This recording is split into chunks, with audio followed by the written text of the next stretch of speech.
Shalom dan salam sejahtera bagi kita semua, secara khusus juga kepada seluruh sahabat alumni.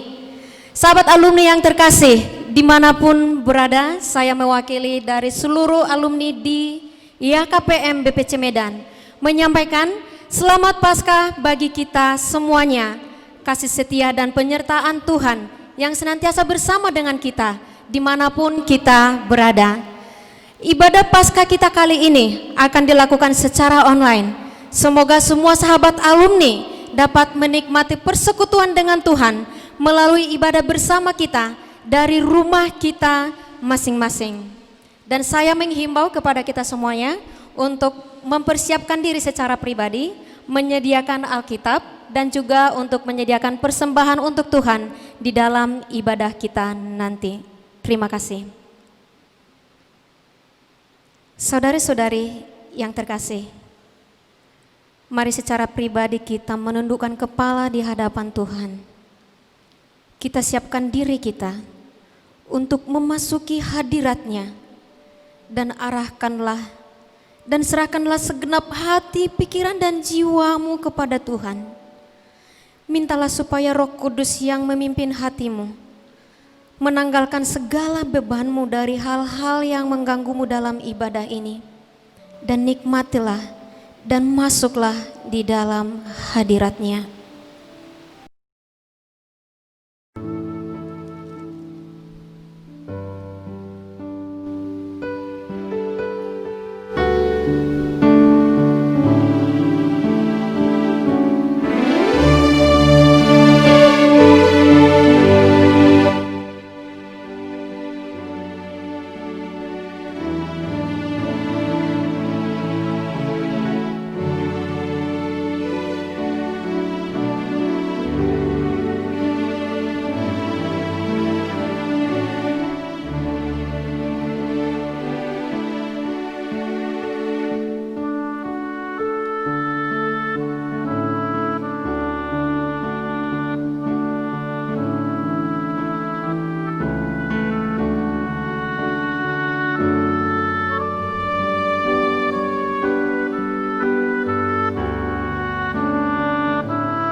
Bersatu di dalam doa. Kepada Engkau ya Allah Bapa di surga, Allah Anak di dalam nama Anak-Mu Tuhan Yesus Kristus Putra Tunggal Allah, Tuhan dan Juru Selamat kami, dan Allah Roh Kudus yang bersemayam di dalam hati kami. Segala hormat, pujian, syukur dan kemuliaan kepada Engkau Allah yang hidup, Allah Sang Penolong kami, Allah yang penuh kuasa dan kemuliaan, Allah yang berdaulat atas segala-galanya. Pada saat ini kami datang di hadapan-Mu, memuji dan menyembah Engkau, berdoa bersama di hadapan-Mu ya Allah melalui persekutuan ibadah Paskah kami di YKPM, dimanapun berada para alumni berada pada saat ini. Kami berdoa dan menyerahkan seluruh ibadah kami ke dalam tangan pengasihan-Mu. Biarlah Engkau yang hadir di dalam hati kami masing-masing. Engkaulah yang mengurapi kami pribadi lepas pribadi, dan kami datang membawa hati kami, membawa pikiran kami, membawa jiwa kami memasuki hadirat-Mu, dan biarlah Engkau yang menjamah kami untuk bisa menikmati hadirat-Mu, dan Engkaulah yang dimuliakan di dalam ibadah kami ini. Seluruh ibadah ini dari awal, pertengahan hingga pada akhirnya kami serahkan hanya untuk hormat dan kemuliaan bagi nama-Mu. Di dalam nama Anak-Mu Tuhan Yesus Kristus Putra Tunggal Allah, Tuhan dan Juru Selamat kami yang hidup, kami berdoa dan menyerahkan ibadah ini. Amin. Saudara-saudari yang terkasih, kalau kita jujur dengan diri kita sendiri, jujur dengan keberadaan kita di masa-masa yang ada pada saat ini, di tengah-tengah diderainya oleh tekanan hidup, apakah hati kita masih dilimpahi dengan syukur? Apakah di dalam masa-masa sulit yang seluruh dunia mengalaminya pada saat ini, kita selalu mengingat akan janji kasih setia Tuhan? Atau apakah hati dan pikiran kita dipenuhi dengan kecemasan, kekhawatiran, keraguan-raguan, atau keluhan? Saudara-saudari, di dalam Yesaya 54 ayat yang ke-10, firman Tuhan berkata, sebab biarpun gunung-gunung beranjak dan bukit-bukit bergoyang, tetapi kasih setiaku tidak akan beranjak daripadamu, perjanjian damaiku tidak akan bergoyang. Firman Tuhan yang mengasihani engkau. Nubuatan ini merujuk pada pemerintahan Kristus di bumi dengan umatnya di atas segala bangsa-bangsa. Janji akan penyertaan Tuhan, kasih setia Tuhan yang tidak akan pernah berubah, penyertaannya tetap untuk selama-lamanya. Oleh karena itu kita harus selalu datang dengan syukur kepada Tuhan karena pertolongannya kepadanya, dan tiada hari, tiada waktu tanpa bersyukur.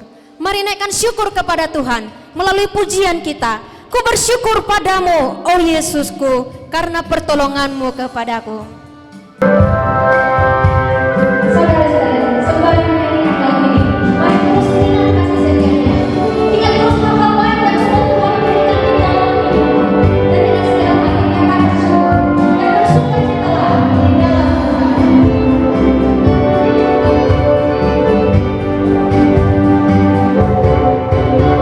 Bersyukur padamu, oh Yesusku, karena pertolonganmu kepadaku. Tiada hari tanpa mengucap syukur, semua kasih setiamu padaku yang pun bergoyang, dan langit pun bergoncang. Tuhan tetap setia, pegang janji-Mu Tuhanku. Biar gunung pun beranjak dan badai pun meraung, tetapi firman-Mu tetap kekal selama-lamanya. Ya, jika Tuhan menyatakan diri menjadi penolong kita, maka ada penolong kita di setiap saat, karena janjinya pasti dari dulu, sekarang dan sampai selama-lamanya. Firman-Nya kekal. Mari kita terus mengingat kasih-Nya, mengingat kebaikan-Nya, anugerah-Nya yang senantiasa baru dalam hidupnya. Makanya kita bersyukur kepada-Nya. Tidak ada alasan untuk kita bersyukur di dalam segala keadaan apapun. Ku bersyukur padamu, Yesus. Ku bersyukur padamu, oh Yesusku, karena pertolonganmu kepadaku. Tiada hari tanpa mengucap syukur, sebab kasih setiamu padaku. Biar gunung bergoyang dan langit pun bergoncang, Tuhan tetap setia, pegang teguh janji-Mu Tuhanku. Dia bukan berjanji, biar gunung pun beranjak dan badai pun meraung, tetapi firman-Mu tetap kekal selama-lamanya. Tetapi firman-Mu tetap kekal sampai selama-lamanya. Pegang teguh janjinya. Kita akan bermazmur dari Mazmur 145 ayat 1 sampai dengan ayat yang ke-8. Kita akan membacakan secara responsorial. Saya akan membacakan ayat yang pertama. Saudari-saudari yang berada di rumah membaca dari ayat yang kedua, demikian seterusnya. Dan pada ayat yang ke-8 kita akan membaca secara bersama-sama. Mazmur 145 ayat 1 sampai dengan yang ke-8. Puji-pujian dari Daud. Aku hendak mengagungkan Engkau, ya Allahku, ya Raja, dan hendak memuji nama-Mu untuk seterusnya dan selamanya. Setiap hari aku hendak memuji Engkau dan hendak memuliakan nama-Mu untuk seterusnya dan selamanya. Besarlah Tuhan dan sangat terpuji, dan kebesarannya tak terduga. Angkatan demi angkatan akan memegahkan pekerjaan-pekerjaan-Mu dan akan memberitakan keperkasaanmu. Semarak kemuliaan-Mu yang agung dan perbuatan-perbuatan-Mu yang ajaib akan kunyanyikan. Kekuatan perbuatan-perbuatan-Mu yang dahsyat akan diumumkan mereka, dan kebesaran-Mu hendak kuceritakan. Peringatan kepada besarnya kebajikan-Mu akan dimasyurkan mereka, dan tentang keadilan-Mu mereka akan bersorak-sorai. Kita bersama-sama. Tuhan itu pengasih dan penyayang, panjang sabar dan besar kasih setianya. Pengenalan kita akan Allah akan membawa kita kepada pujian dan pengagungan kepadanya tanpa mengenal situasi dan kondisi apapun yang terjadi. Sahabat alumni, mari pikirkan bagaimana kamu secara pribadi mengenal Allah dan bagaimana kekagumanmu kepada Tuhan, kuasanya yang tak terbatas, keagungannya yang dahsyat, kedaulatannya yang tak terkalahkan, kebaikannya, kemurahannya, penyertaannya dan pemeliharaannya. Bahkan kalau sampai pada saat ini pun kita bernapas, semuanya adalah karena kemurahan Tuhan. Sungguh Dia Allah Tuhan kita yang tiada taranya. Dia Tuhan Allah yang maha dahsyat. Mari dengan segenap hati dan jiwa kita puji Allah dengan sikap menyembah, nyatakan, ku kagum hormat akan Engkau, Allah yang besar.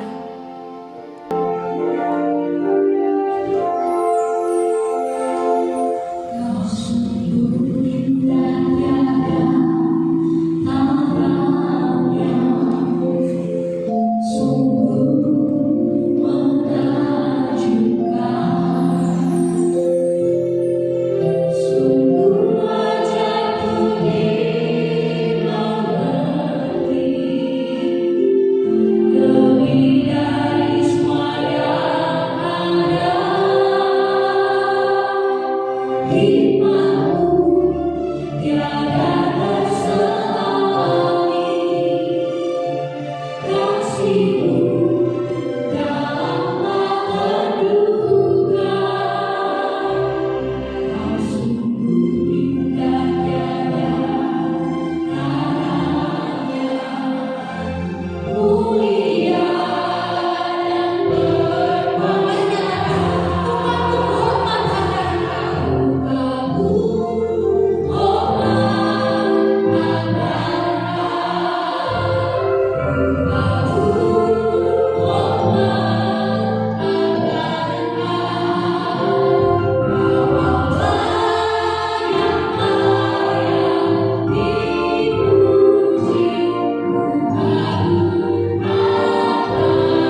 kita akan terus merefleksikan dan merenungkan betapa dalamnya kasih Allah kepada kita. Mari melalui pembacaan ayat ini kita renungkan bagaimana Allah yang besar, Raja di atas segala raja, Allah yang bertahta di dalam surga datang ke dunia, mengambil rupa menjadi sama seperti manusia, dan dia hidup dan mati untuk menyelamatkan umat manusia. Siapakah yang percaya kepada berita yang kami dengar? Dan kepada siapakah tangan kekuasaan Tuhan dinyatakan? Sebagai taruk ia tumbuh di hadapan Tuhan dan sebagai tunas di atas tanah kering. Ia tidak tampan dan semaraknya pun tidak ada sehingga kita memandang dia. Dan rupa pun tidak, sehingga kita menginginkannya. Ia dihina dan dihindari orang, seorang yang penuh kesengsaraan dan yang biasa menderita kesakitan. Ia dihina, sehingga orang menutup mukanya terhadap dia, dan bagi kita pun dia tidak masuk hitungan. Tetapi sesungguhnya penyakit kitalah yang ditanggungnya, dan kesengsaraan kita yang dipikulnya. Padahal kita mengira dia kena tulah, dipukul dan ditindas Allah. Tetapi dia tertikam oleh karena pemberontakan kita. Dia diremukkan oleh karena kejahatan kita. Ganjaran yang mendatangkan keselamatan bagi kita ditimpakannya kepadanya, dan oleh bilur-bilurnya kita menjadi sembuh. Kita sekalian sesat seperti domba, masing-masing kita mengambil jalannya sendiri. Tetapi Tuhan telah menimpakan kepadanya kejahatan kita sekalian. Dia dianiaya, tetapi dia membiarkan diri ditindas dan tidak membuka mulutnya seperti anak domba yang dibawa ke pembantaian. Seperti induk domba yang keluh di depan orang-orang yang menggunting bulunya, ia tidak membuka mulutnya. Sesudah penahanan dan penghukuman ia terambil. Dan tentang nasibnya, siapakah yang memikirkannya?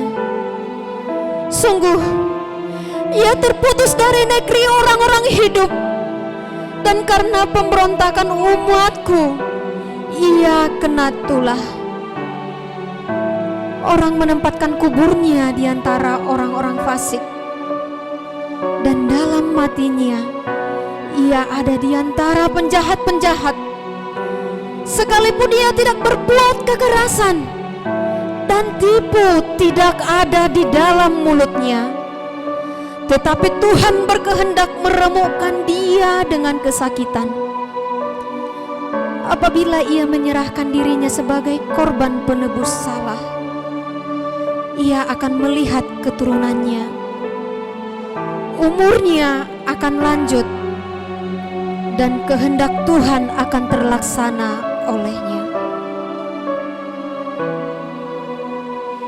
Sesudah kesusahan jiwanya, ia akan melihat terang dan menjadi puas.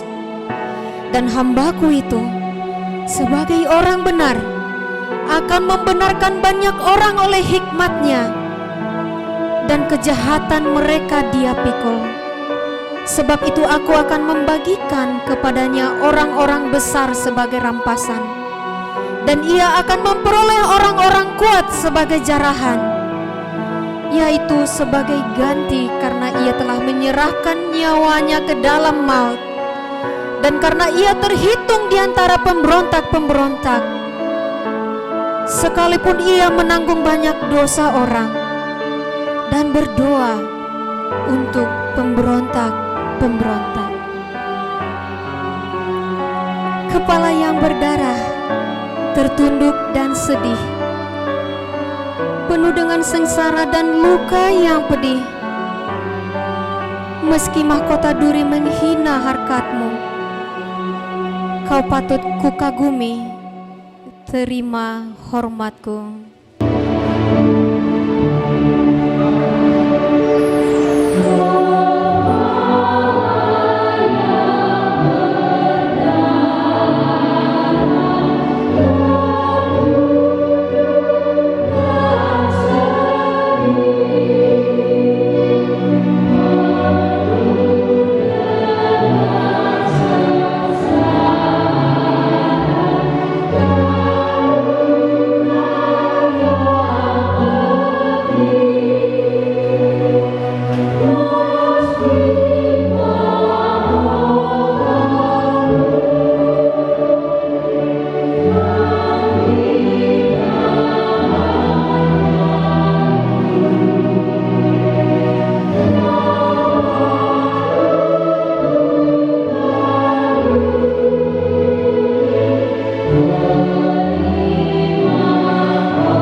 Mari kita masing-masing mengambil waktu secara pribadi, terus menurunkan diri di hadapan Allah, dan terus merenungkan lebih dalam dan lebih dalam lagi. Siapakah kita di hadapan Dia? Sehingga Dia Allah yang maha besar dan yang maha mulia, Raja di atas segala raja, Tuhan di atas segala Tuhan, rela dihina, disiksa, bahkan mati untuk dosa-dosa kita.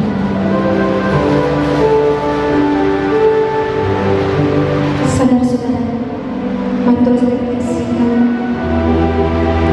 tentang kedalaman kasih Allah kepada kita, dan terus renungkan anugerah-Nya yang begitu mulia. Kamu dahulu sudah mati karena pelanggaran dan dosa-dosa.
Kristus Yesus.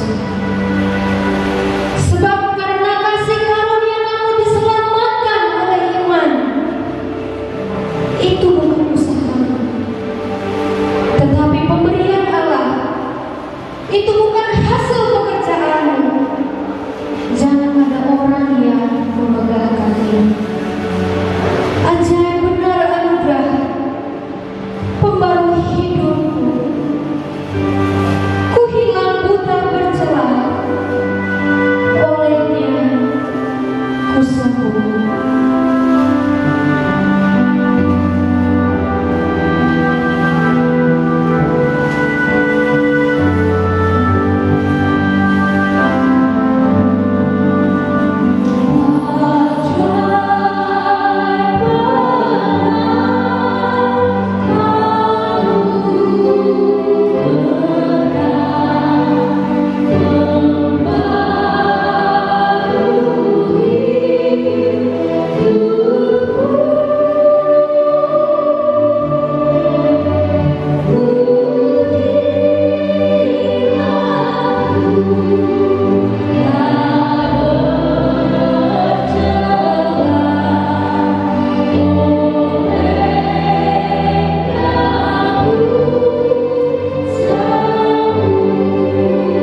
Demikianlah hendaknya kamu memandangnya, bahwa kamu telah mati bagi dosa, tetapi kamu hidup bagi Allah dalam Kristus Yesus.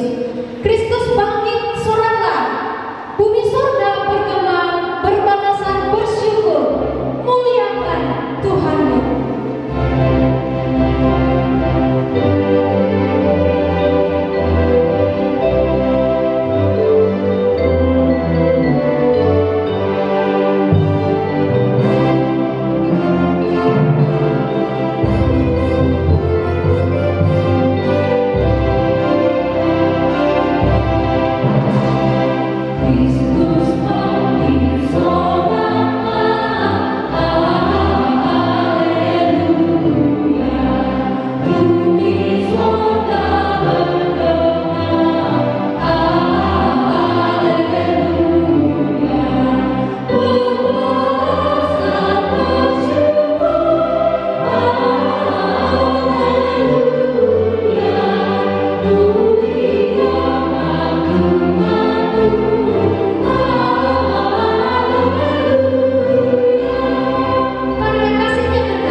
Mari kita satukan hati kita berdoa.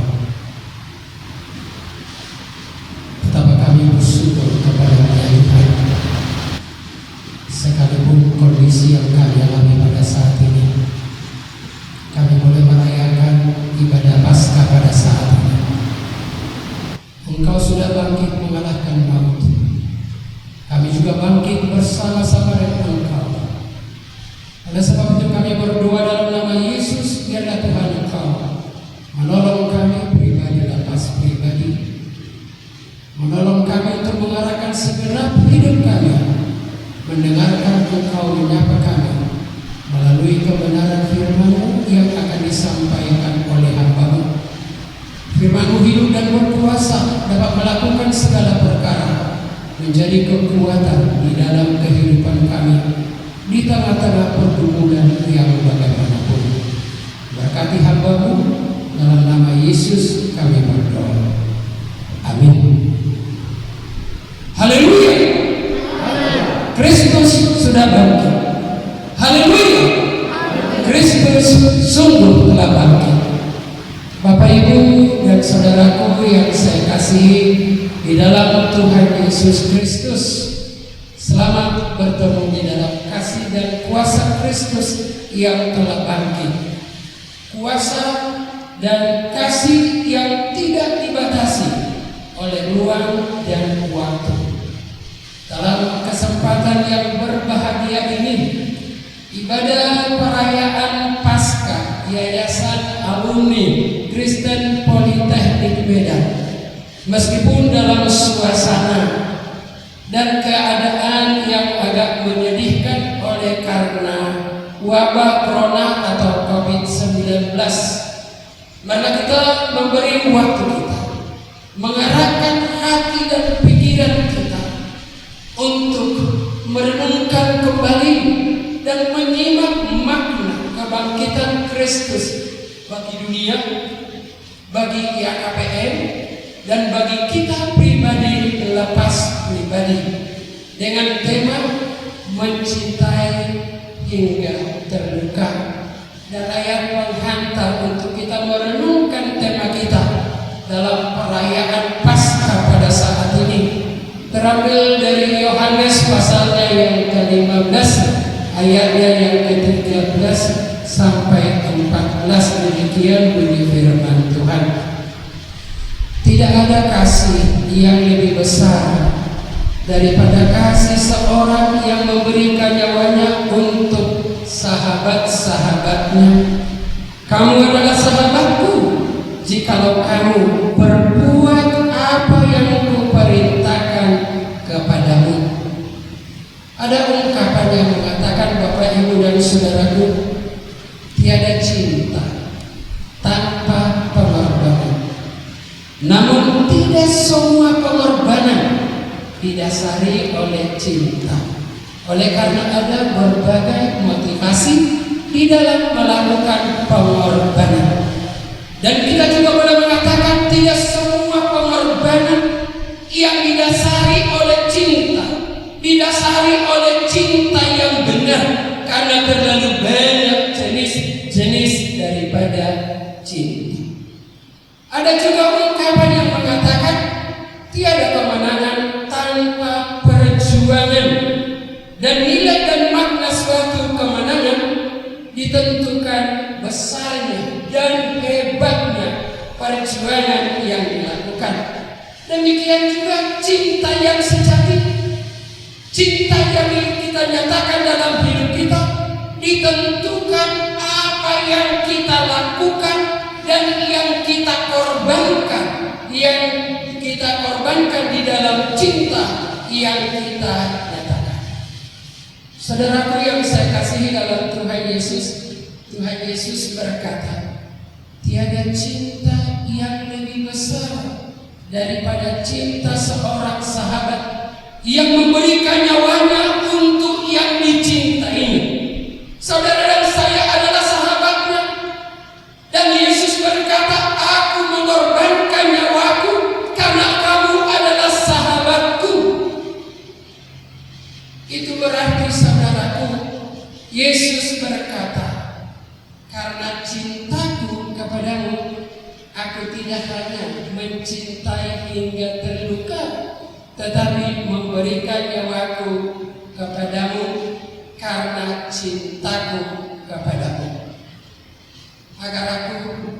Agar kita semua memahami, menyadari, dan merasakan betapa besarnya, betapa dalamnya, dan betapa luasnya cintanya Yesus bagiku. Marilah kita telusuri apa yang dilakukannya untuk kita, apa yang dialaminya, dan apa yang dikorbankan untuk saudara dan aku oleh karena cintanya kepadaku. Yesus berkata dalam Yohanes 3:16, karena begitu besar kasih Allah akan dunia ini, sehingga Dia mengaruniakan anaknya yang tunggal, supaya setiap orang yang percaya, saudara dan saya, tidak binasa, melainkan beroleh hidup yang kekal. Lalu kita bertanya, berapa besarkah kasih Yesus yang dinyatakannya kepada kita pribadi lepas pribadi? Dalamnya lautan dapat diukur, luasnya samudra dapat dialami, tetapi siapakah yang dapat mengukur dalamnya dan luasnya kasih Yesus yang telah dinyatakan oleh karena cintanya kepada kita? Kalau kita sungguh mengalami, kita sungguh menyadari akan kasih Yesus yang sudah diberikan kepada kita, maka kita boleh mengatakan kasih Yesus melebihi segalanya, dan kasih Yesus adalah segalanya bagiku. Untuk mewujudkan cintanya, Tuhan Yesus berkata, aku rela meninggalkan kemuliaanku, meninggalkan kerajaanku, dan aku tidak menganggap kesetaraanku dengan Allah sebagai milik yang saya harus pertahankan, melainkan aku mengosongkan diriku, mengambil rupa seorang hamba, dan seorang pun tidak memandang aku oleh karena keburukan daripada wajahku. Dan di dalam kehinaan aku taat kepada Bapa sampai mati, bahkan sampai mati di kayu salib. Filipi 2 ayat 6 sampai 8. Bapak, Ibu, dan saudaraku yang saya kasihi, dalam proses untuk menyatakan cintanya, untuk menyelamatkan aku, untuk menyelamatkan kita, dia mengalami, dia menanggung, dia menerima berbagai hina, caci maki, hujatan, pukulan, diludahi, pengkhianatan, dan banyak sekali penderitaan yang harus dialaminya. Dan kita boleh mengatakan, Bapak Ibu, proses cintanya berpuncak di Getsemani, di mana Yesus berdoa, bergumul di hadapan Bapa karena dia tahu apa yang akan dialami, penderitaan yang luar biasa secara manusia. Dia berkata, kalau bisa ya Bapa, ya lewatkanlah ini daripadaku, tetapi bukan kehendakmu, kehendakmu jadilah. Oleh karena pergumulan yang sangat berat, oleh karena penderitaan yang sudah terpampang di hadapannya, dia meneteskan keringat bercampur darah, menunjukkan betapa berat penderitaan yang dialami. Oleh karena sebentar lagi dia akan disalibkan. Kemudian proses cintanya kepada kita, dia berpuncak di jalan Via Dolorosa, jalan sengsara, jalan pelampiasan semua kebijakan manusia dan kebencian, dan akhirnya dia mati di bukit Golgota. Penyaliban di antara dua orang berkata, tercurah darah yang tidak berdosa. Dia yang tidak mengenal dosa dijadikannya menjadi dosa, agar kita beroleh kebenaran dan kita boleh diselamatkan dari murka Allah oleh karena dosa-dosa. Tiada lagi penderitaan yang dia tidak tahu. Kejahatan perbuatan manusia tidak ada lagi yang tidak ditangguhkan kepada Yesus oleh karena cintanya kepada, oleh karena cintanya kepada saudara, Bapak dan Ibu. Saudaraku yang saya kasihi dalam Tuhan Yesus Kristus, mari kita renungkan sejenak. Seharusnya akulah yang mengalami semuanya itu sebagai orang yang berdosa, tetapi Yesus rela menggantikan aku. Vicarious atonement.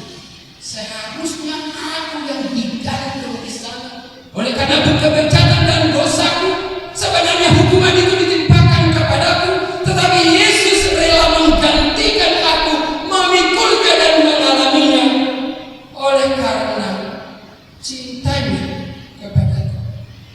Dan itu dilakukannya satu kali untuk selama-lamanya, sehingga keselamatan yang diberikan kepadaku, penghapusan dosa yang telah dilakukannya, tidak perlu dilakukan berulang kali, tetapi itu berlaku sampai hari ini dan akan, di mana kita tidak akan mungkin tidak berdosa, tetapi begitu besar kasihnya, pengampunan tersedia oleh karena pengorbanannya di salib yang dilakukannya satu kali untuk selama-lamanya.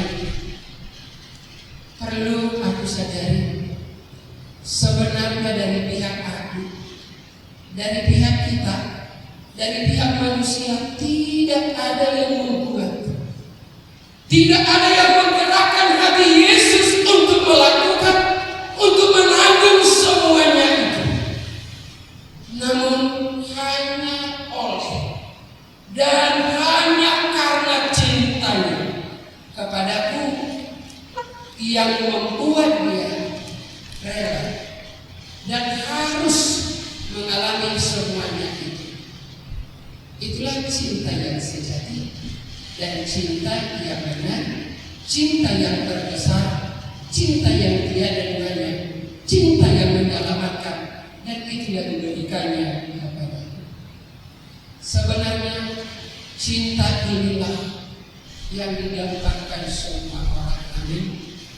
Cinta inilah sebenarnya menjadi kebutuhan bagi setiap manusia yang sudah berdosa. Coba bayangkan kalau Allah berkata kepada kita, I really love you, I give the whole my life for you. Coba bandingkan dengan seseorang yang kau dambakan dalam hidup ini, yang kamu tidak akan mungkin berkata begitu kepadamu.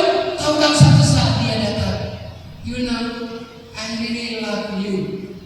Betapa sukacitanya, betapa kita bersuka cita karena tidak kita anggap ada seseorang yang menyatakan cintanya kepada kita, dan itu merupakan dambaan yang kita dambakan selama ini di dalam hidup. Dan pada saat ini Yesus mengingatkan kita dan dia berkata kepada kita, I really love you. Aku memberikan segenap hidupku dan aku berkorban untuk mewujudkan cintaku kepadamu. Gimanakah perasaan kita? Bagaimanakah respon kita? Tentu paling sedikit kita bertanya, apakah aku sudah menyambut? Apakah aku sudah menerima cinta Yesus yang adalah segalanya kepadaku? Coba bayangkan kalau orang yang sungguh mencintai kita dan kita katakan no, I don't love you. Tentu dia akan kecewa karena diharapkan kita akan mengatakan yes, I love you too. Ada respon yang positif yang memang dia mengasihi, mencintai orang yang menyatakan cintanya kepada atau kepada kita. Betapa kecewanya kita, pengorbanannya yang tiada guna akan menjadi sia-sia oleh karena kita tidak merespon. Sangat sederhana saja. Kalau kita berkata dulu dan beberapa tahun yang lalu, aku mengasihi engkau, secara baru kita mengatakan hari ini di dalam perayaan ini, yes, I really love you God, I really love you Jesus, I love you with the whole my heart. Aku mengasihi engkau dengan segenap hatiku, yang berarti segenap hidupku. Jemaat Tuhan yang saya kasih dalam Tuhan Yesus Kristus, sekarang dalam perayaan ini secara khusus Yesus berkata kepada kita, kepadaku, inilah yang kukorbankan untuk sahabatku, yaitu kamu. Aku sungguh mencintaimu. Apakah engkau menyambut cintaku? Dan apakah engkau sudah mencintai aku? Dan kalau memang engkau mencintai aku, apakah engkau berkorban untuk aku sebagai bukti daripada cintamu kepadaku? Kalau ini kukorbankan bagimu, kita sudah menelusurinya bagaimana besar pengorbanannya demi cintanya untuk aku. Dia berkata dan bertanya kepadaku, apakah yang engkau lakukan sebagai bukti bahwa engkau mengatakan bahwa engkau mencintai aku?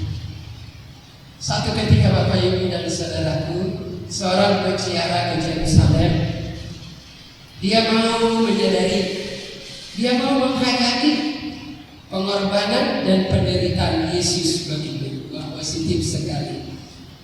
Dia menelusuri jalan Via Dolorosa sampai ke Golgota. Tentu dia ingat semua peristiwa yang dialami Yesus di jalan Getsemani menaik ke Golgota. Iya, setelah dia sampai di Golgota, saudaraku, dia berdoa. Dia berkata, oh Tuhan Yesus, kini aku menyadari betapa besar pengorbananmu oleh karena cintamu kepadaku. Sekarang ya Tuhan, aku rindu membalas cintamu. Aku mau memikul salibmu. Aku mau menderita oleh karena cintaku kepadamu. Oleh sebab itu tunjukkanlah ya Tuhan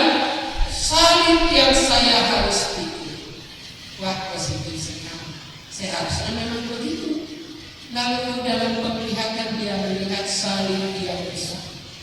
Spontan dia berkata, Tuhan itu terlalu besar, yang kecil-kecil saja. Mungkin kita tidak berkata demikian, tapi kenyataannya di dalam hidup kita, itu yang kita lakukan. Saudara yang saya kasih, bukankah hal ini menyatakan bahwa dia belum rela menderita? Amin. Belum rela menderita. Mengapa? Mengapa? Karena dia belum sungguh mengalami cinta Yesus. Dan karena dia belum sungguh mengasihi Yesus di dalam kehidupan. Ya tentu kalau kita belum menerima Yesus, cinta yang benar gak mungkin kita mencintai orang dengan benar, apalagi mencintai Tuhan dengan benar. Kalau kita tidak mempunyai cinta yang hidup di dalam hidup kita, tentu kita akan melakukan sesuatu tidak dengan sukacita, tetapi ada rasa enggan. Dan inilah yang terjadi bagi banyak kehidupan orang.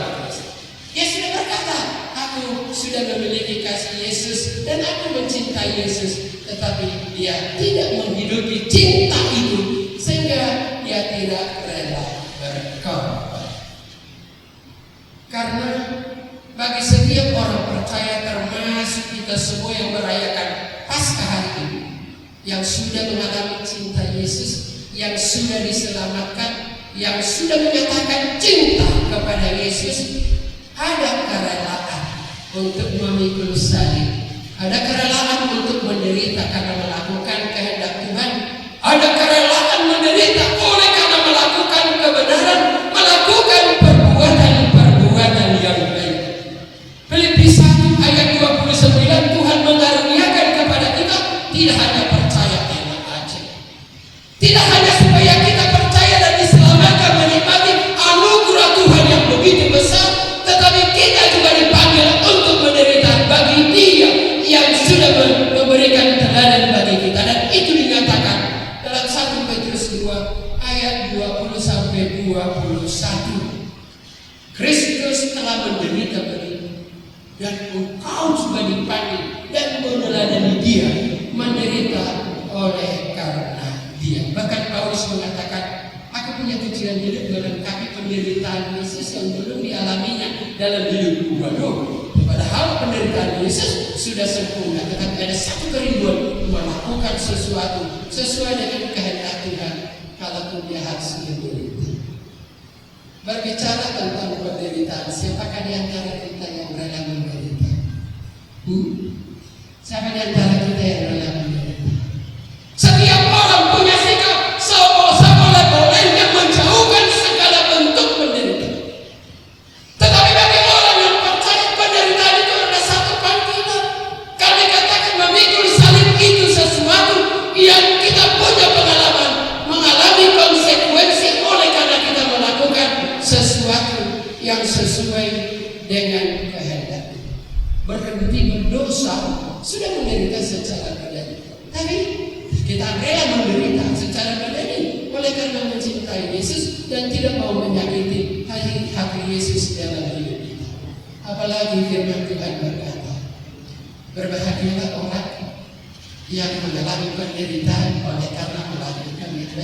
Jangan ada di antara kamu menderita oleh karena melakukan kejahatan, tetapi bersukacitalah setiap orang jikalau dia mengalami penderitaan oleh karena melakukan perbuatan yang baik dan melakukan kebenaran. Sekarang ini banyak orang punya moto just keep silent. Dia tidak berani mengatakan kebenaran karena terlalu besar resiko yang harus ditanggungnya, sehingga dia mengambil jalan keluar. Diam aja, itu jalan yang terbaik. Mengapa kita mengatakan kebahagiaan yang demikian itu sesuatu? Maka kita cari. Mengapa?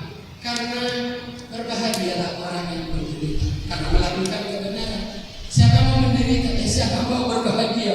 Oh, jangan diragukan lagi. Semua orang mau menderita, berbahagia, bersukacita. Apalagi kami katakan berbahagialah kamu, berbahagialah orang yang menderita oleh karena aku, karena besar upahnya nanti di sini dan nanti besar upahnya di surga. Wah, siapa yang tidak mau upah.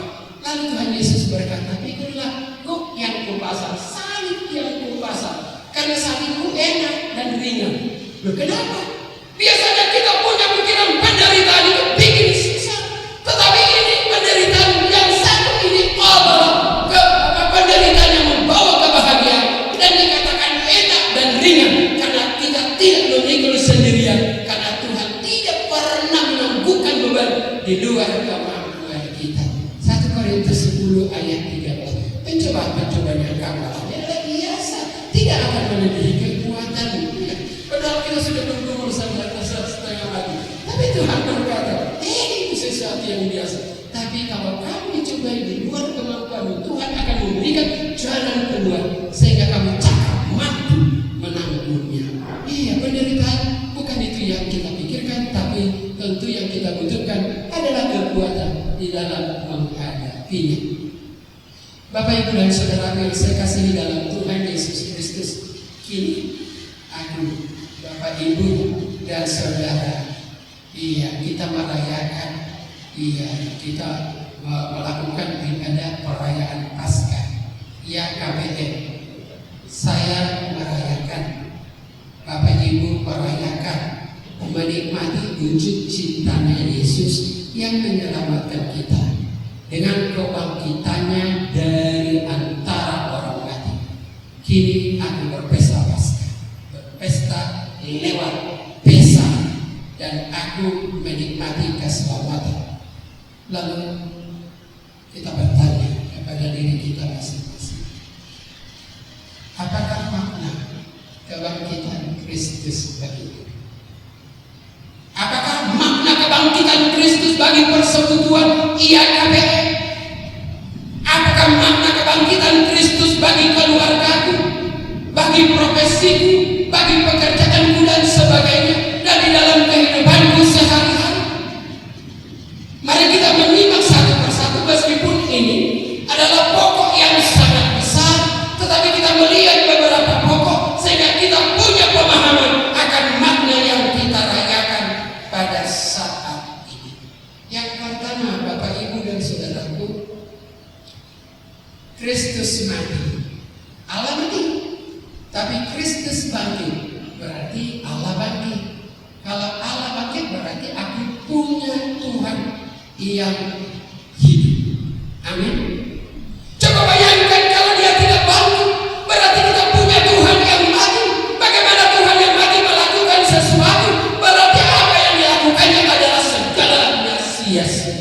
Tetapi oleh karena dia bangkit, apa yang dilakukannya digenapi dan diwujudkan. Sehingga aku berkata, aku mempunyai Allah yang hidup. Berarti Allah yang berkuasa melakukan segala sesuatu.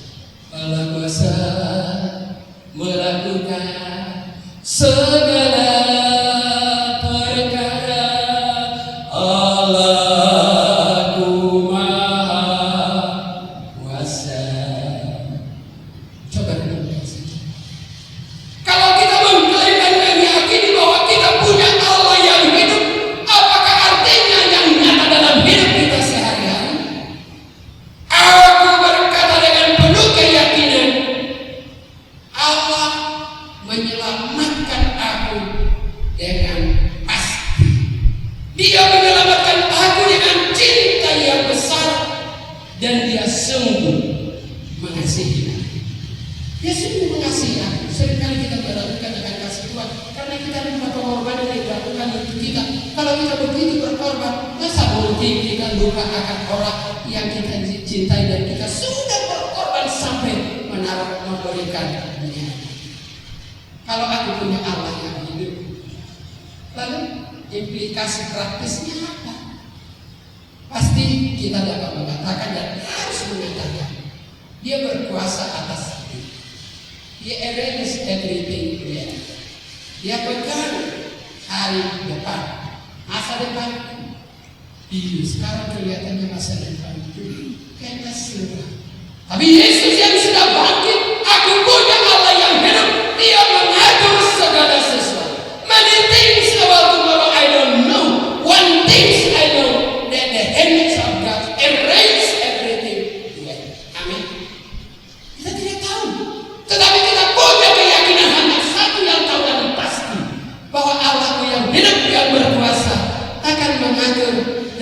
Ia akan mengatur segenap hidupku sampai masa depan. Oleh sebab itu aku mempercayakan hidupku ke dalam tangan. Mempercayakan hidupku ke dalam tangan. Yang kedua, Kristus bangkit. Kuasa kebangkitannya memberikan jaminan akan hidup yang kita hidupi sebagai orang yang percaya, di mana kita hidup di dalam hidup yang baru. Tadi dibaca dari Rom pasal 6 ayat yang 14 sampai ayat 4 sampai 11. Orang yang percaya sudah mati bersama Kristus, mati terhadap kuasa dan kutuk dosa, dan bangkit bersama Kristus dalam kehidupan kita. Dan siapa yang percaya dia sudah di dalam Kristus, dan siapa dalam Kristus dia adalah ciptaan baru, yang lama sudah berlalu, sesungguhnya yang baru sudah datang. Kuasa kebangkitan Kristus menjadi sumber hidup, sumber kemenangan terhadap segala pergumulan, terhadap segala bentuk pencobaan dari iblis, dan terhadap kuasa-kuasa kegelapan. Tapi nyatanya banyak orang Kristen. Tapi kalau di KPM nggak ada lagi. Tapi kalau ada yang bertobat, iya banyak orang Kristen. Dia katanya bahwa iya Allah yang bangkit, kuasa kebangkitannya menjadi kemenangannya. Tapi dia pakai jimat masih mempercayakan hidupnya ke dukun, bahkan kepada paranormal untuk mengetahui ada masa depannya. Padahal kebangkitan Kristus kuasa kemenangan. Sehingga kalau mungkin nyatakannya banyak kali kita gagal lagi, nggak begitu kan? Gagal lagi enggak kan? Iya. Tapi kuasa kebangkitan Kristus menjadi kemenangan bagi kita hari lepas hari di dalam segala bentuk pergumulan. Akhirnya kita terus bernyanyi, ayam benar, saya adalah pemenang karena Yesus yang bangkit adalah mengalahkan berarti adalah menang atas segala kuasa yang ada. Tinggal 2 poin singkat lagi. Ya siapa tahu sudah ada yang mulai bosan, apalagi nonton begini. Ya sesuatu yang mudah. Kalau layak mungkin juga ya. Yang ketiga, kuasa kebangkitan Kristus memberikan jaminan ada kasih. Sebab Dia hidup, ada hari Yesus. Sebab Dia hidup, ku tak gentar, luar biasa. Dia memberikan hari besok yang lebih baik daripada hari ini. Berarti ada pengharapan akan pemeliharaan Tuhan selama hidup yang sementara di tengah-tengah dunia ini, termasuk di dalam suasana yang kita hadapi yang menggetarkan. Kami nyanyi dengan ibu di Facebook, pasti di Facebook. Lagunya yang mulai 386. Yang komen itu 250. Wow, perlindungan dalam sabda Allah. Zaman sekarang berjagalah, lihat dunia bergelora, kedengaran sini sana banyak ramal menggentarkan. Benar? Perlindungan dalam sabda Allah. Saya tidak mengatakan kita tidak mengikuti peraturan-peraturan yang ada, yang ditetapkan demi keselamatan kita, tetapi kita punya dasar keyakinan dalam segala usaha yang kita lakukan di dalam menghadapi wabah corona yang kita hadapi pada saat ini. Dan kita tidak tahu kapan akan berakhir. Iman kita mengatakan akan berakhir segera, tetapi Tuhan yang punya rencana dan kehendak. Dan yang lebih penting bagi kita, Dia adalah perlindungan di dalam segala masa dan keadaan. Dalam Rom 8 ayat 28 tambah 32. Kita tahu sekarang, kapan? Bukan kemarin, bukan tahun yang lalu. We know, bentuk present, bahwa Allah turut bekerja di dalam segala perkara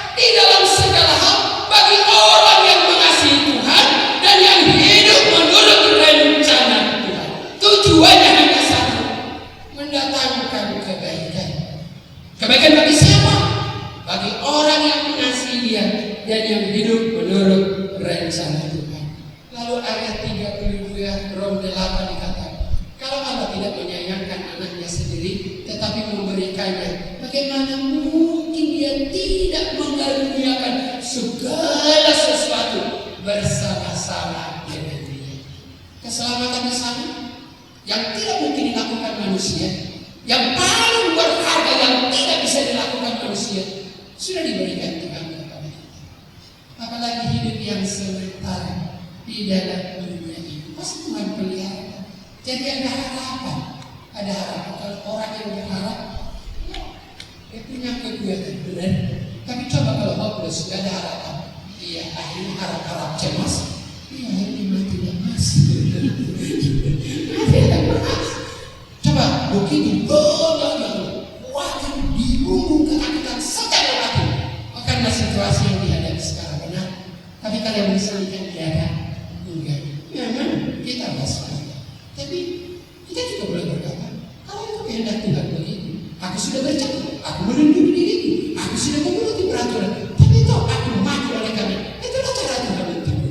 Kita tidak perlu takut. Toh hidup kita sementara di tengah-tengah dunia.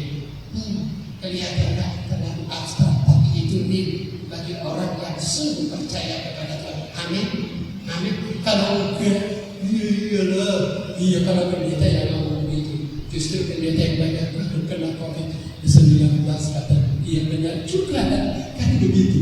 Ya tapi karena demikian maka kita tidak ada lagi alasan untuk perlindungan pemeliharaan Tuhan di dalam hidup kita. Saudaraku, poin yang terakhir, kebangkitan Kristus memberikan jaminan adanya pengharapan yang pasti akan hidup yang kekal. Hidup di dunia ini sementara. Lalu viral yang sangat viral, ya hidup ini sangat ramai dibicarakan dan sangat menolong untuk kita tidak terus tertuju kepada dunia yang fana ini, tetapi sementara kita menjalani hidup sebagai orang safir, kita tertuju kepada tujuan hidup yang kekal yang Tuhan sediakan bagi kita. Dalam 1 Korintus 15, 19, 20 dan 32 dikatakan, kalau Kristus tidak bangkit, kita adalah manusia yang paling mahal. Kenapa? Kalau hanya mati, gak bangkit-bangkit. Iya, tentu gak ada artinya apa yang sudah dilakukan Yesus, dan kita masih tetap tinggal dalam dosa kita. Kalau memang tidak ada kebangkitan dari antara orang mati, mari kita akan demi besok kita akan mati, benar? Kita akan mati, ya hanya waktunya. Akan mati, takut mati. Kok kan dijawab? Takut. Kenapa takut? Susah dijawab, terlalu banyak jawabannya. Kata dia sesuai dengan situasi hidup yang dia hidupi. Ada pengharapan yang pasti. Saya tanya, jawab dengan jujur. Apakah kamu percaya bahwa kamu mempunyai tujuan hidup menuju hidup yang kekal? Amin. Setiap orang yang punya keyakinan akan kepastian keselamatan, dia punya pengharapan yang pasti. Setiap orang yang punya pengharapan yang pasti, dia mempunyai tujuan hidup yang pasti. Kalau tidak asal. Kenapa kamu hidup? Ya hidup. Hidup yang hidup. Kemana tujuannya? Saya tidak tahu. Coba bayangkan kalau orang yang berjalan susah payah membawa beban hartanya, tapi dia tidak tahu kemana tujuannya. Itulah yang disebut loitering. Ia berkelana. Atau itu hanya mundar-mandir. Betapa sedihnya hidupnya. Saya yakin dan percaya bahwa ia punya keyakinan yang sama dengan saya, bahwa setiap orang kalau dia punya tujuan yang pasti, maka tujuannya itu yang menentukan sikap, perbuatan, perkataan dan tingkah hidupnya selama dia hidup dalam hidup sementara. Ya penuh sungguh, kalaupun ada jalan ini penuh dengan kerikil-kerikil tajam, aku sebenarnya enggan untuk melangkah, tetapi karena aku punya tujuan yang jelas, aku akan melangkah sekalipun lambat, namun pasti. Adakah katakan Kalau tidak, mudah sekali mungkin. Mengerti mungkin, begitu mudah menyimpang. Apalagi godaan yang begitu menggiurkan di tengah-tengah ini. Bahkan ada banyak orang Kristen sudah memiliki keselamatan. Dia dengan keselamatan hidup yang kekal dengan keselamatan yang sementara dan yang tidak berarti di tengah-tengah dunia. Maka setiap orang punya tujuan yang pasti. Dia pasti mengatakan, anak-anak muda masih belum menikah kan? Sangat tidak akan meninggalkan cinta Yesus itu hanya oleh karena segenggam cinta dari manusia. Amin. Gampang kan? Gampang. Ada satu ketetapan apa? Aku tahu aku sesuatu yang berharga yang tidak bisa diberikan oleh dunia, dan itulah yang diberikan Yesus kepada. Itulah sebabnya Bapak Ibu Saudara, kita dinasihatkan dalam Ibrani pasalnya yang ke-12, Ibrani 6 ayat 11-12. Aku mau saudaraku supaya kamu menjadikan pengharapan itu sesuatu milik yang pasti, supaya kamu sungguh-sungguh dan teguh sampai akhir. Ibrani 10 ayat 35 berkata, jangan melepaskan pengharapan. Kenapa? Karena besar ubah yang menantinya. Dia yang berjanji adalah setia, tidak pernah ingkar janji. Maka ada satu kepastian akan pengharapan tujuan hidup dia. Lalu kita tanya diri kita, jujur kita lihat apa? Apakah pengharapan yang pasti itu sudah menjadi milik yang pasti? Jawabannya menentukan kesungguhan hatiku dalam melayani mengikuti Yesus dalam hidup. Maka pada saat ini Bapak Ibu dan Saudara, mari kita merenungkan,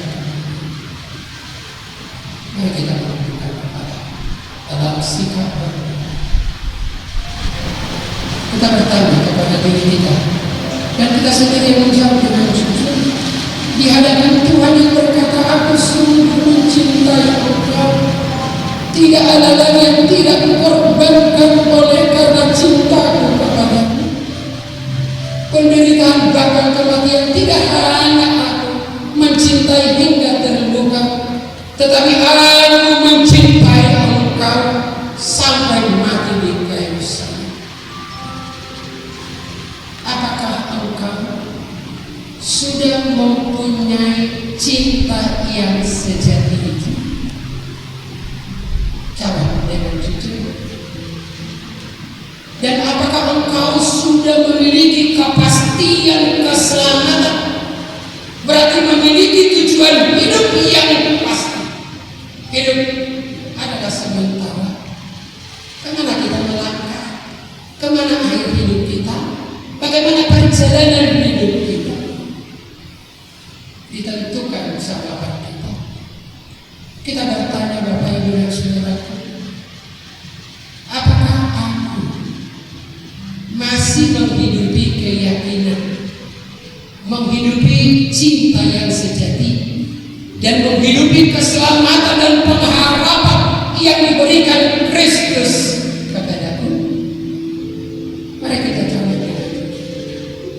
beberapa pertanyaan ini. Kalau kita lalu lakukan komitmen yang baru, nyatakan isi hatimu apa adanya di hadapan Kristus yang berkata kepadamu, aku sungguh mencintai engkau dengan cinta yang sejati.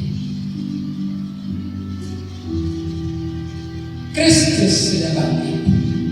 Marilah kita membaharui komitmen dan kesungguhan kita untuk menghidupi, mengerjakan keselamatan yang Tuhan sudah berikan bagi kita. Kristus telah bangkit, marilah kita pergi bermisi untuk Dia yang sudah bangkit dalam berbagai-bagai bentuk. Pengurus YKPN mempunyai sebuah program pelayanan, dan secara khusus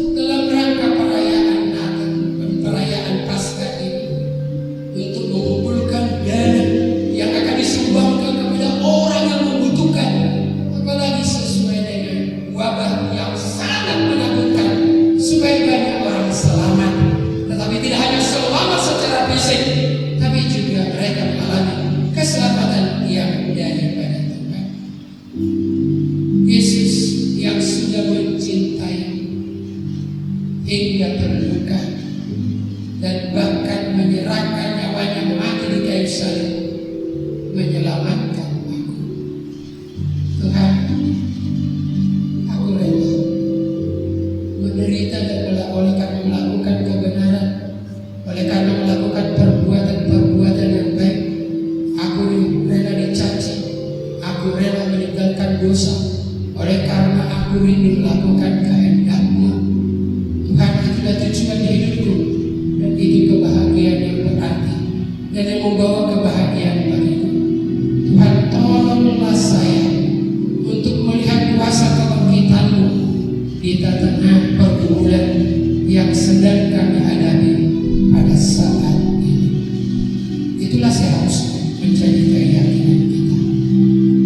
Kristus telah bangkit dan kita bangkit bersama Dia. Amin. Mari kita berdoa. Kami bersyukur untuk firman-Mu ya Tuhan. Itulah keyakinan kami dan itulah pengalaman nyata dalam hidup kami, dan itulah andalan kami di tengah-tengah wabah menghadapi yang sangat menakutkan secara manusia. Tapi kami punya pengharapan di dalam Kristus yang bangkit, yang menjamin pemeliharaan hidup kami, hidup yang sementara ini sampai hidup yang kekal. Berkati Tuhan cara kami, pelayanan kami, berkati khususnya cara kami selanjutnya. Dan kami berdoa untuk tiap kami pribadi yang merayakan Paskah hari ini. Mari Tuhan, Engkau kuatkan iman kami, teguhkan bahwa kami sungguh punya Allah yang berkuasa melakukan segala perkara. Berkati firman dalam Kristus Yesus, kami berdoa untuk program YKPM, khususnya dalam mengumpulkan dana dan menyumbangkan hal yang berarti dan perbuatan baik yang menolong banyak orang, khususnya di masa-masa sekarang. Berkati tiap orang yang menjadi saluran berkat. Dalam Kristus Yesus kami berdoa.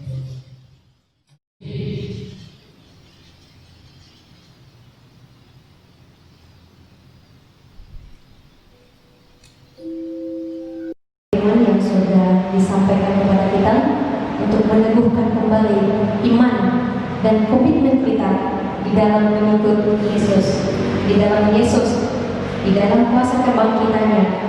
Ada pengharapan, ada kehidupan, dan ada peneguhan bagi kita di dalam mengerjakan pekerjaannya di tengah-tengah dunia ini. Yesus panggil saudara menjadi anak-anaknya yang berkorban dan setia memuliakan nama-Nya.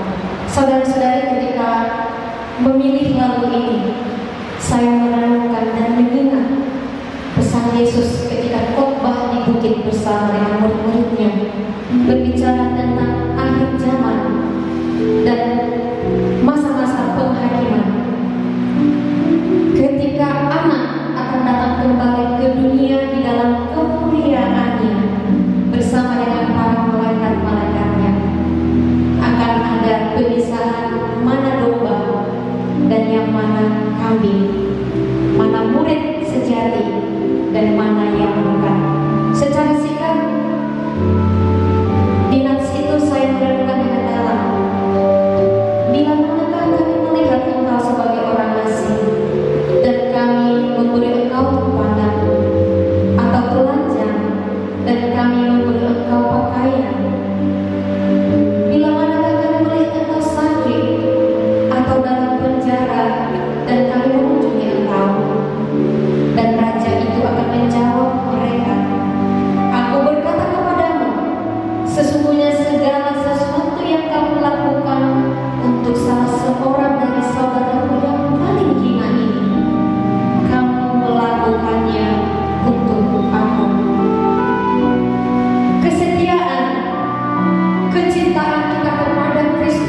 Sebagai informasi bagi kita, untuk persembahan kita pada Paskah ini akan disatukan dengan penggalangan dana oleh YAKPM, Yayasan Alumni Kristen Politeknik Medan, untuk bantuan COVID-19 yang telah dimulai dari tanggal 31 Maret 2020. Kita bersyukur kepada Tuhan untuk sumbangan yang sudah terkumpul sebesar kurang lebih 25 juta rupiah dan akan disalurkan ke Rumah Sakit HKBP Bali G berupa pemberian APD dan direncanakan akan dikirim pada minggu ke-4 April 2020. Dan untuk tahap yang kedua akan diberikan kepada orang yang terdampak langsung dari pandemi ini atau kepada rumah sakit yang lain di Medan dan sekitarnya. Terima kasih. Kita akan mengakhiri seluruh ibadah Paskah kita pada kali ini.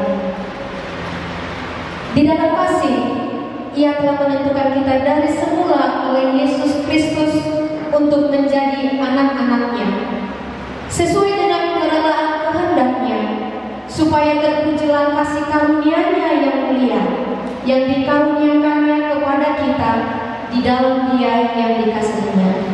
Sebab di dalam Dia dan oleh darahnya kita menerima pengampunan dosa, dan yang menurut kekayaan kasih karunia-Nya yang dilimpahkannya kepada kita dalam segala hikmat dan pengertian. Apa respon yang paling tepat untuk kita lakukan atas pengorbanannya dan tebusannya? Yaitu menghambakan diri kepada Dia, Allah kita yang hidup, melayani Dia, karena kita adalah miliknya dan kita adalah tebusannya. Kita sudah ditebus olehnya. Kini layanilah mukalismu, maju terus dan kibarkan panjinya, sanjung rajamu. Biarlah ini menjadi lagu komitmen kita dan pernyataan kita di hadapan Tuhan. Sahabat alumni yang terkasih, saya undang untuk berdiri. Dan setelah lagu nanti berakhir, saya mengundang Bapak Pendeta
untuk kehadiran-Mu, berkat-Mu, firman-Mu, nyanyian yang kami nyanyikan, yang menguatkan iman kami dan memberikan ketetapan hati bahwa kami punya keyakinan bahwa kami punya Allah yang hidup, Allah yang berkuasa, Allah yang bangkit, dan kami juga mau bangkit bersama dengan Kristus di dalam kehidupan kami pribadi lepas pribadi.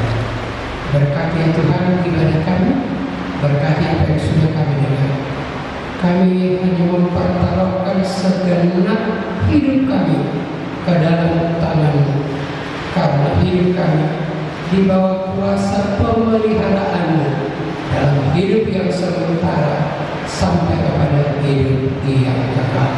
Kami berdoa dan menyerahkan segenap hidup kami, perjalanan yang kami akan hidupi, khususnya dalam masa-masa yang menakutkan secara manusia. Tapi kami sungguh yakin Tuhan, Engkau Allah kami yang punya rencana yang turut bekerja di dalam segala hal. Terima kasih Bapa, terpujilah Engkau dalam Kristus Yesus kami berdoa.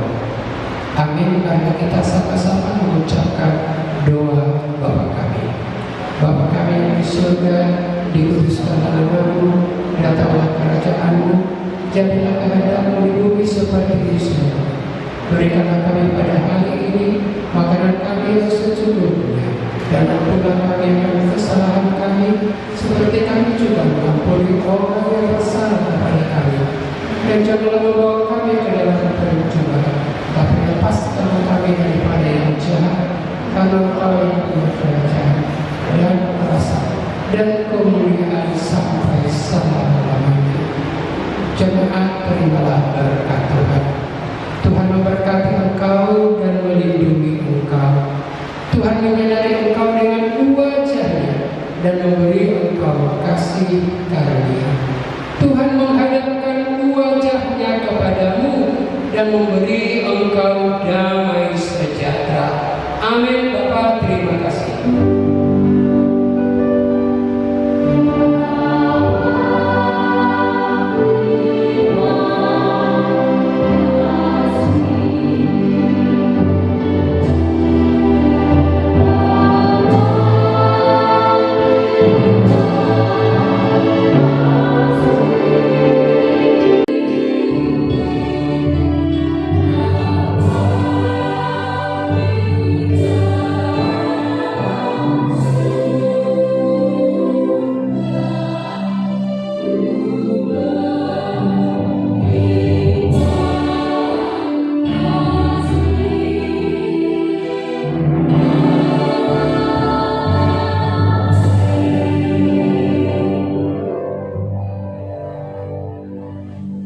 Selamat Hari Paskah untuk kita semua. Tuhan Yesus memberkati.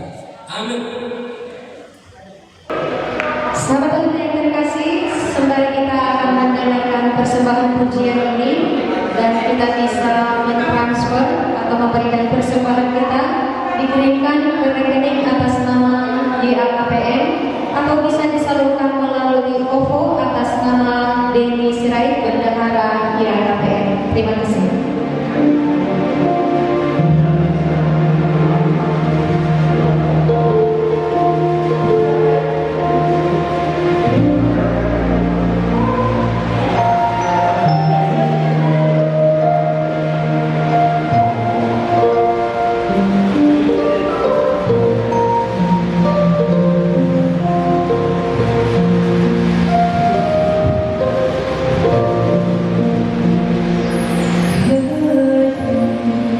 Di ujung saja menghadap